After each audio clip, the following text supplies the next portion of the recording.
What did last night say about the Cowboys, if anything? My guess is very little. We'll know in a week, but my guess is very little. That was obviously a disaster. It was just a colossal failure on just about every front. But by the way, Bobby, what time did you get to sleep?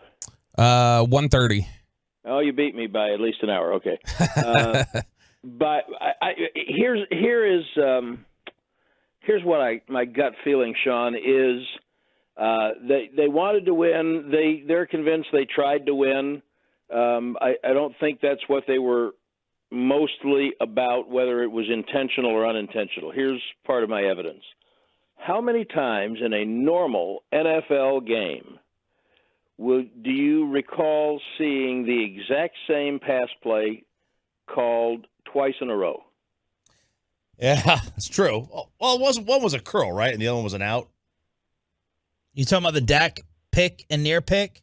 And then later they threw two deep bombs, seam routes right down the field, back to back.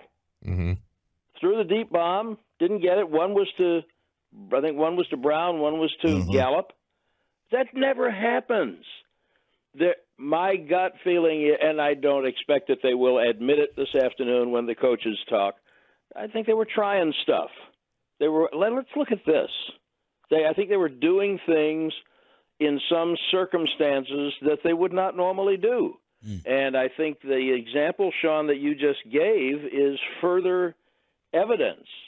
How many times did they really get into hurry-up mode or try to get the ball to Lamb? Or they were out of sync from anger dropping a punt snap. Literally, Babe had asked him about stuff like that before the game, so we blame Babe. I think Anger said he'd never done that. That was before the game he was talking about it. I mean, they tried to one time they sent Elliott out on a wheel route. Yeah. And the ball was thrown in the flat. I mean, they had miscommunication on routes between veteran play, Prescott and Schultz, Prescott and Elliott. I mean, things that don't happen. And all of them played poorly. And all I know for sure is that we've all watched them all year long. They were horrible in the first game, and they were horrible in this game. And then for 16 weeks in the middle, they were pretty good. And this is not who they are. If this was who they were, then we wouldn't be talking about a game next week. So it was a complete outlier. There are reasons for it. I'm not sure totally what they were. It was gruesome to watch.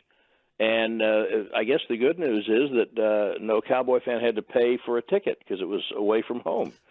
So that's over. Moving on. So, look, I like what you're saying because it makes me feel better about the performance. But let me play devil's advocate. You are still in contention for the division title, the number one seed, even though it looks like Philly's going to win against the third stringers from New York. So why screw around with experimenting with those things on the line? Without knowing the answer, the best that I can say is they were keeping track of I would say it's two things. One, you talk about the number one seed, but San Francisco had to lose to Arizona. Arizona. Yeah, that wasn't going to happen, and they knew it wasn't going to happen. But they were keeping track of both of those games. And then if you tie to that, my guess is that they thought that they were going to be able to go play, as you said in a tweet last night, completely vanilla.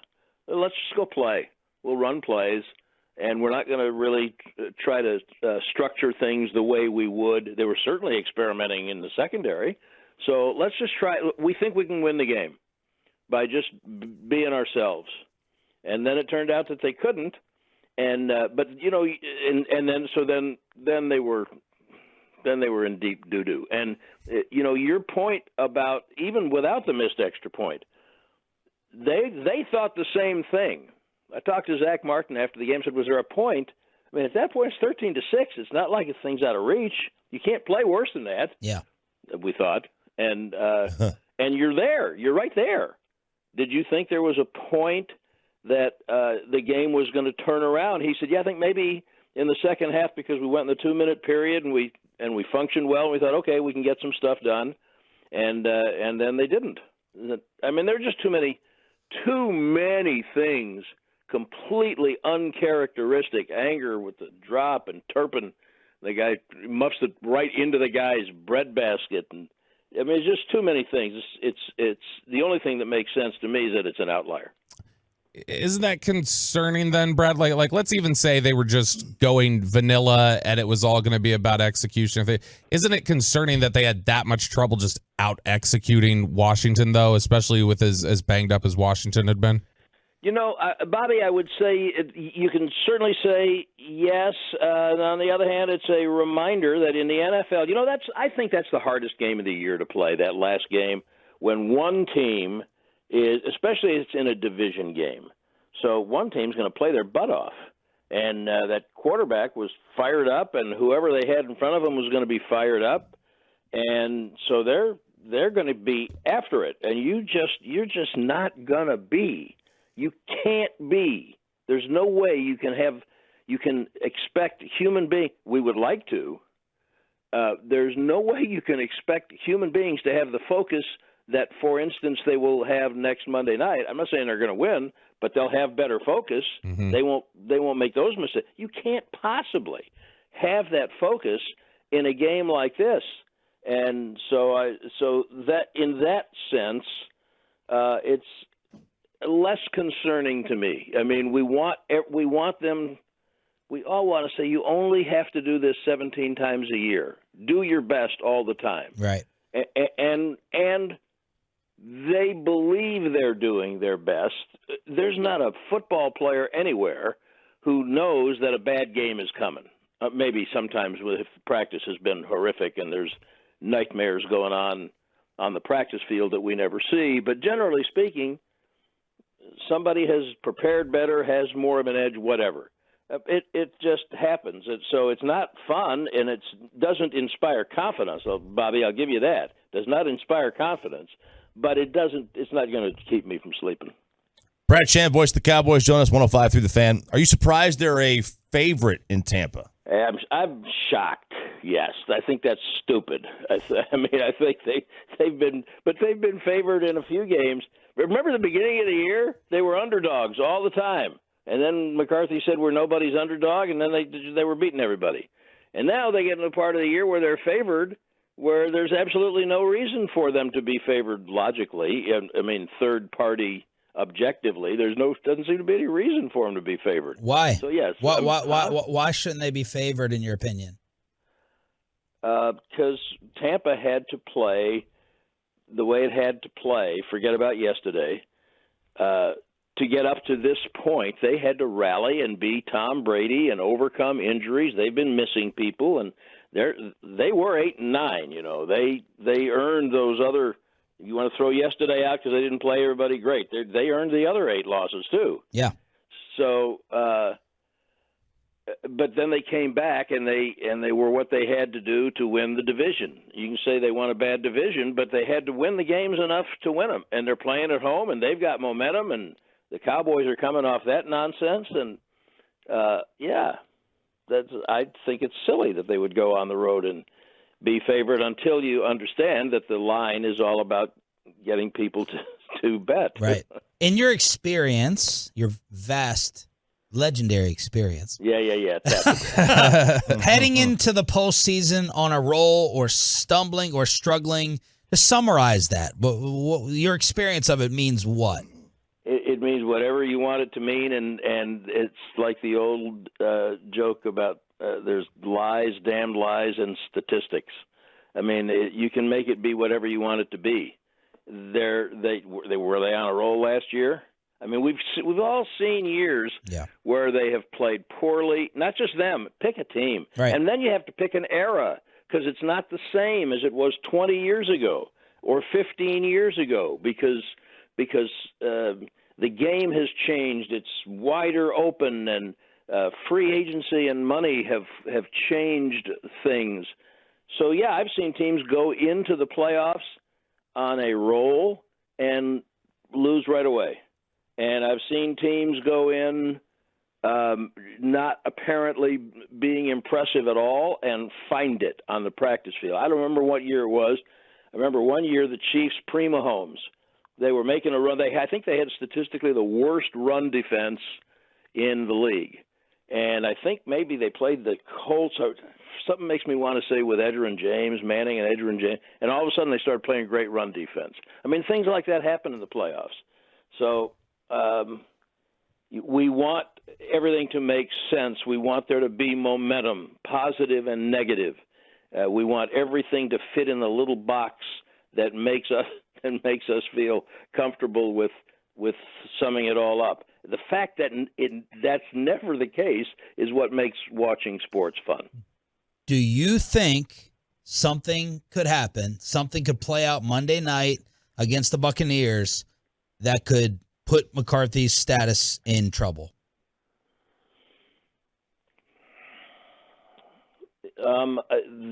If they were to play like this again, I think that might do it. Okay. If they get beat by Tom Brady, like for instance in the opener, we didn't really see Tom Brady. Right. They just ran the ball too well. He never had to beat Tom Brady. If they get beat by Brady, if both teams score in the 30s and they have the ball last and Brady brings them down the field and they win the game at the end, it would be a gut punch. It would be horrible. But if they play well the rest of the time and they get beat by Tom Brady, I don't think that would put them in jeopardy. If they play like they played yesterday, then I would think all conversations would be open. But I think that those hypotheticals, while they're mandatory for a multiple-hour talk show, there's not time to consider the whole body of work. I mean, you really have to look at the strides they've made, the things they have accomplished already. Last time they were in the playoffs 2 years in a row. Last time they won double-digit games 2 years in a row. I mean, heck, fire. If let's stop. We're on the runway going out to Oxnard. We just hit the pause button. Right. 12-5. Anybody in? Yep. 12 and forget about the runway. Yeah. After game one when Dak was out. Several times. Triple in. Yeah, right? Coming back from Oxnard, the day that Tyron got hurt. Yep. The first game, like you're saying. Yeah. So that's also part of that's in the recipe too. I agree. Let's consider the whole thing. And then I think you have to do that in order to answer the question that you asked, then I think you have to throw all of that in there, and I believe that would be the case. What was the lowest point in the Cowboys' most thorough butt-kicking of the season is what Jerry said about this. I don't know. Is that cut number 12, Reggie? Let's fire off cut number 12 from Jerry. We get to suck on that all week. And if that doesn't make you want to get ready to go in about 6-7 days, nothing else will. And that was as thorough butt kicking as we've had this year. We're going to find out if that'll get you ready or not. It should with what these guys are made of. Frankly, they're sound. They've got really outstanding players, and they're very physical. And so you can basically see a scenario where some of the physicalness that were there, but more important than anything is we get to it. I know you've heard that, and I haven't been down here, but I've heard it. But this one, you get to come back over a bad dream and get to Jimmy Stewart and have to have a wonderful Christmas. All right, come back I got next it. week. Yeah, so all of that, they're a physical team. That was his coded language for, I thought that team sucked, and we were going to win this game. You shouldn't look that out of sorts against any opponent, ever, especially the Washington Commanders. And, you could say the Washington Commanders were like this close to being a playoff team, even though they're inept as well. from top to bottom. They're inept in a lot of different phases. Name one way. Ownership. Okay. All right. Their quarterback situations, though, sound. It shouldn't, and it shouldn't happen. And I can only hope that the coaches use it. Here's my problem, Kevin. I just feel today, and I know I've been, over the last couple of weeks, I've been, look, your record is this. Be happy with it. And I am happy with what was the regular season. You went 12-4. That's awesome. Is that the record there? 12-5. Yeah, you want to add that? Crap. last Let's game take in? that one away. You went the 12 Cowboys and 5. didn't show up, so it's Yeah. okay not to put it on the ledger, right? And that's the part of me, Kevin, Reggie, that's really frustrating is what happened to, and Mike, I think this is where you are most frustrated as a Cowboys fan. What happened to being excellent? What happened to the desire to, on every day that you show up on the field, we're just going to go be great, and we're going to be better than the opponent no matter what. Yeah. We're not going to let something like that happen. And that team showed up yesterday, Kevin, looking like they had not run plays together. I've never seen Dak Prescott and Dalton Schultz that out of sorts. And that's where I understand it's a game that you don't have to win, and it really doesn't mean anything if Philadelphia doesn't wins. Or if San Francisco wins, it doesn't mean anything. But what about being excellent and saying no opponent is good enough to be on the field that we're on today? And this team just doesn't have that right now. I wish I could remember the game, but I think a lot of people watch the Chiefs because they're on the national game a lot. Sure. And I can't remember. I'm looking back at their schedule. It might have been the Titans game where they won 20-17, but Patrick Mahomes is getting interviewed on the field after the game is over. And he says, I played like crap. Yeah. And I can't play like that. You got to give it to the defense. The defense won this game, and I got to play better. Then they go to the post-game show or whatever, and they show the coaches and the players talking in the locker room for sound inside the locker room. And Patrick Mahomes gets in front of his whole team, everybody, and says, I played like crap, but we won the game. Defense, great job. You carried us. Offense, we're going to get better. I'm going to get better. Let's go Chiefs, something like that. And I'm like, that's when I know you're evaluating yourself correctly. Patrick Mahomes won the game. Patrick Mahomes, I can't remember. He might have made a drive late in the game to kick the field goal to win the game or whatever. But he took it upon himself to tell the media, to tell his teammates, to tell his coaches, unacceptable from me. And they won. Yeah. And so I feel like the Cowboys are horrible self-evaluators. Agree. And so now that they lost, I do like what Jerry said. I'm going to be honest. I think that Jerry sees it as this is maybe the wake-up call that this team needed, even though he needed one too, because he said on the radio, if you want to believe what he says, he said, we're playing great coming into this Washington game. And all of us have been saying, hey, they're winning, but don't you wish they were playing better? Like that Houston game was pure luck. They won that game. Every other team would have beat the Cowboys by anywhere from 10 to 30 points. Very Washington-like. Because they played about the same as they played against Houston.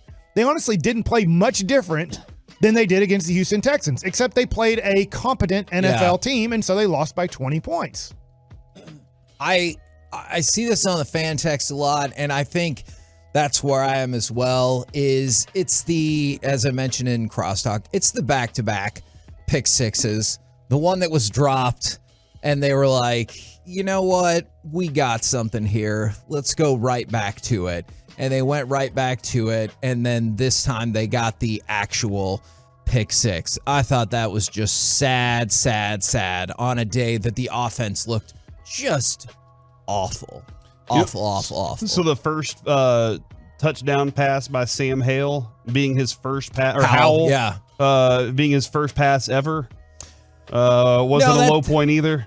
That didn't bother me as much because it was it was from really close. The fact that they were on the 10 irritates the crap out of me. It was turpentine. What a standout day for our special teams. Actually, I thought special teams across the board, this was the worst half of special teams play I think I'd ever seen. You had a punter drop the snap. You had your returner muff a punt. You had 2 missed field goals by Washington and then a missed extra point by the Cowboys. It was an all-star bonanza of errors by special teams. And so that was pretty bad. But your offense was abysmal. abysmal. I heard, and I'm sure it caused a lot of chaos, but I think it was Sean who floated the idea that perhaps the Cowboys would have won that game with Cooper Rush. And then that started this whole big thing that would have been a great idea. To just put Cooper Because they would have at least gone, hey, we're going in there with Cooper Rush today. We're gonna play Cooper Rush football. So it had a better plan than what they had on Sunday. And at least then, if it would have ended 26-6, you wouldn't have felt like, okay, well, that wasn't your first team offense that you rolled out there. So things are going to be okay. Especially when they were actually trying. They were actually trying and couldn't get it going. Yeah, Kevin, there were moments where they were like, no, let's do this. Let's make a commitment to it. We can't.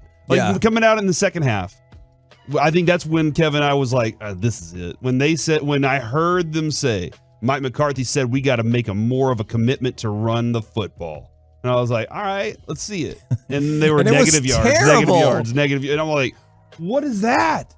And they're not like this. I am concerned about if Biotic isn't back, we have some problems. You're already a little weak on the right side with Tyron. Let's go ahead and admit that. Yeah. Watching him on Sunday, he wasn't prepared for that game. He doesn't look like he's a good offensive right tackle. I don't know what the problem is there. It felt like that changed so quickly too, is that that first game and then the second game, the first game where he got the whole run, I was like, hey, this is looking pretty good. And yeah, and I think, the guy in your middle being gone whenever Biotic goes down, that changes a lot of the communication across the front and everything. But Kevin, that was the moment, was when they said, hey, we're making the commitment in the second half to run the ball so that the clock will run faster and we can go home, is what I was guessing. Oh, wow. But to add on to it, they couldn't do it. And that's where I'm like, I had some real concerns at that moment in that game. That was a low point for what I think has been a really good running football team all year. You know what's interesting, Corey, is you said the Hal pass. Somebody goes, for me, it was the Hal rushing touchdown. And that is what, for me, it was the combined terribleness of the offense. I got 3 stats, and they just continually make me sadder. You had 1 first down on the first 5 drives, which is the least they've had in 5 years. Now, the one thing that could play into Brad Sham's theory is they didn't target CeeDee Lamb until the 5th drive.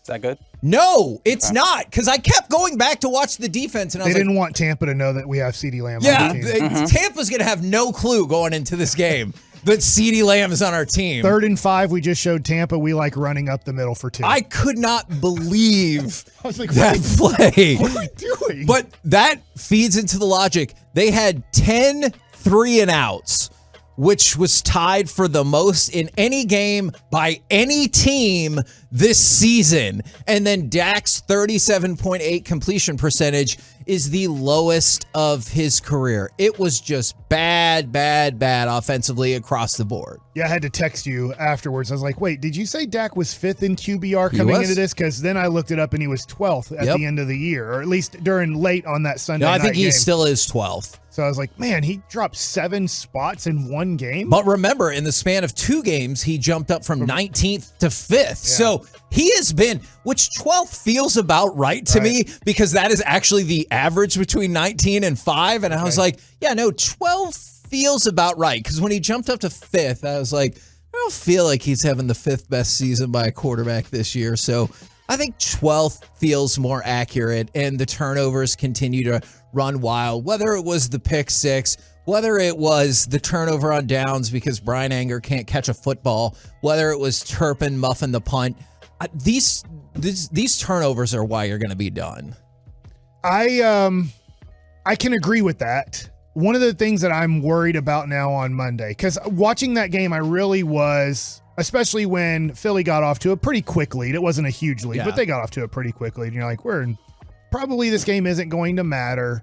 But I was just thinking, Tom Brady's going to watch the last 3 or 4 weeks of the Dallas Cowboys. And as long as the Cowboys don't get to Tom Brady within 2 to 3 seconds, he is going to throw the ball on whether it's 37 or 25. He is just going to find those 2 numbers. He's going to go, I don't care. I don't really need to read the defense. I think it's funny sometimes when you're really smart, you make things really simple. Yeah. And I think that Tom Brady's going to make the game plan very simple against the Cowboys on Monday night. And I hope it doesn't work out as well as it looks like it could, because watching 25 and 37 or 1, I don't think Kelvin Joseph is getting on the field on defense for the playoffs, but he's going to he has 3 numbers he's looking for. And Tom Brady's going to find that number, and he's going to go, that's where the ball's going. I don't need to read everything. I just need to make sure that they're not doubling him hard. And I'm going to throw the ball on that guy. There's a good chance there's pass interference. There's a good chance we catch the ball. Like, there's a good chance of a positive play. And I don't know how the Cowboys cover that up on Monday night. But I get the turnovers could be the downfall. But even if you don't turn over the ball, I could see where the downfall is that Tom Brady's smart enough to throw 20 plus times on your 2 numbers that you Bell don't want on the Wright field. Or excuse me, Mullen or Wright. Yeah, I did not particularly love the play of Trayvon Mullen yesterday. And this is another thing that I see that people are bringing up. Damone Clark from the 2-on-4 didn't care for, and the running on first down continues to infuriate them. Vander Esch needs to be on the field, man, for this defense to be at its best. I think they meant offensive running, but I hear you. Well, you said Both. Clark, and but yeah, for that to be functional, you got to have him back on the field. The good thing is you told me Tampa's last in running the football. I don't think it changed much yesterday. They, after, I don't know, 1 drive or a couple drives, they took out Tom Brady and in the second half. Yeah, they started playing backup. So the good thing is 2. I know one good thing is I remember one of my points. Corey, you talked about how frustrated you were with Sam Howell running the ball into the end zone. I remember when that happened, I thought, well, at least in the first round, you don't have to worry about that. Tom Brady can't scramble up the middle for 10 or 15 yards and hurt you. So that's one thing you don't have to worry about. The other thing, the Cowboys are bad against the run, and Leighton Vander Esch can help that. And Jonathan Hankins. Jonathan Hankins can help that.